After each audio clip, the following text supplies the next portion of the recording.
10 pacientë lënduar nga zjarri në Koçan sot janë lëshuar në shtëpi. Këtë e tha Ministri i Shëndetësisë Arben Taravari. Ai pas mbledhjes në shtabin e krizës njoftoi se sfida e ardhshme do të jetë ballafaqimi me infeksionet. Bëri me dije se transferimet të pacientëve jashtë vendit më nuk do të ketë, por nga java e ardhshme do të nisin të kthehen pacientët këtu.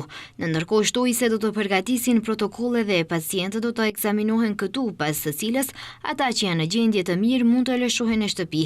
Prej pacientëve të dërguar jashtë shtetit për mjekim, sipas Taravarit, një pacient në Turqi është në gjendje më kritike. Sot një lajm i mirë që prej gjithsejt 162 pacientëve, 10 pacientë ishin në mjekim në shtëpi, që është lajm shumë i mirë për ne si mjek.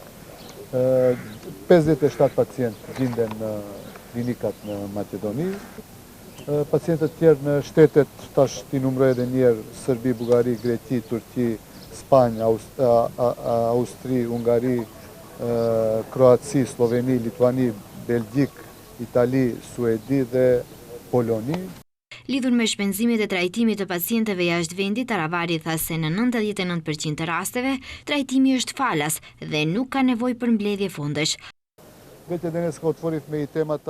përgjithësi, ne jemi 99% të rasteve jemi të sigurt që trajtimi është falas dhe nuk ka nevojë që askush të mbledh para. Qeveria ka siguruar mbështetje për 2 prindër ose anëtar të familjes që të udhtojnë dhe të akomodohen në të gjitha shtetet ku ka pacient të shtruar. Nuk ka nevojë për spekulime dhe të pavërteta. Aktualisht jashtë vendit janë në trajtim 115 pacient, në Serbi ndodhen 30 pacient, në Bullgari 15, në Greqi 12, në Turqi 9 pacient, në Spanjë 7, në Austri 5, në Hungari janë të shtruar 6 pacient, në Kroaci ndodhen 5 pacient, në Sloveni janë 4, në Lituani janë 4, në Belgjik janë 4, në Itali po ashtu 4 pacient, në Suedi janë 4 dhe në Poloni janë 2 pacient.